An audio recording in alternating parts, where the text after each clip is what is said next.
movimiento telúrico puede ocurrir en nuestro país. Exactamente, la zona en riesgo es la costa central del Perú, que implica los departamentos de Ancash, Lima e Ica.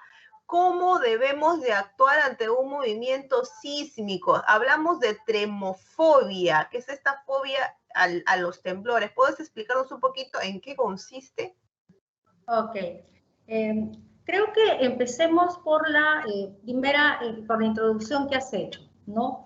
Que nosotros estamos en una zona altamente sísmica, por lo tanto, la probabilidad de que se presente un temblor o un terremoto es altísima. Y entonces ahí podríamos hacer una primera lista de chequeo. ¿Se puede presentar un temblor, un terremoto? Sí. ¿Tenemos certeza o claridad de cuándo se puede presentar? ¿Qué significa? Día, hora, y dónde nos vamos a encontrar, no. Entonces, esto que estamos haciendo nosotros es prevención, que es lo que generalmente se busca, no como educación, sino como una manera de poder tomar el control y disminuir los factores de riesgo. ¿Por qué? Comencemos a pensar, ¿qué pasaría, Silvia, si en este momento hay un temblor o hay un terremoto? ¿Cómo reaccionamos nosotras? ¿Con miedo, con ansiedad, con fobia? Entonces, las fobias son estas respuestas específicas frente a una situación que termina desbordándonos en nuestra respuesta. O sea, es un temor abrumador e irracional a objetos o a situaciones que plantean un peligro real desde nuestra perspectiva. Y entonces hay cambios en nosotros conductuales, cognitivos, de pensamiento y emocionales que se alteran, o sea, hay una desregulación emocional.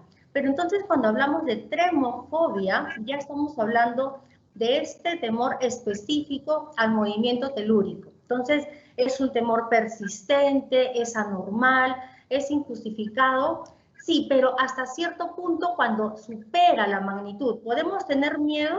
Sí, sí, porque el miedo es una emoción básica que incluso cuando nos activa conductualmente, como decimos en psicología, nos lleva a identificar conductas protectoras.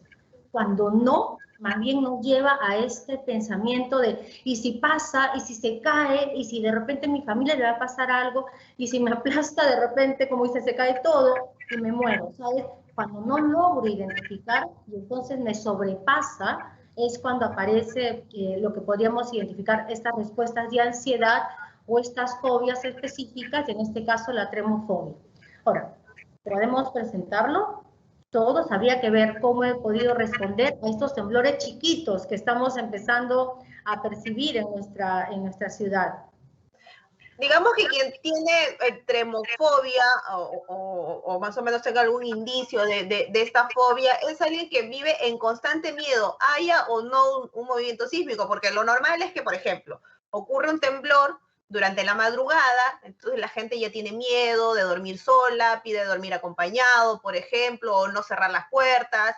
Esta es una reacción inmediata. Digamos que en el caso de la tremofobia esta reacción es constante, está presente siempre o solo cuando ocurre el movimiento telúrico. No, está presente siempre y de alguna forma comienza a pensar en una situación posible de un movimiento telúrico y ya su respuesta es esta, ¿no? De angustia, de desesperación. Ya comienza a notar cambios fisiológicos o psicofísicos en nosotros. Entonces, ahí es lo que creo que nosotros comenzaríamos a pedirle a la gente. Si ahorita estamos hablando de los temblores, ¿cómo me voy sintiendo?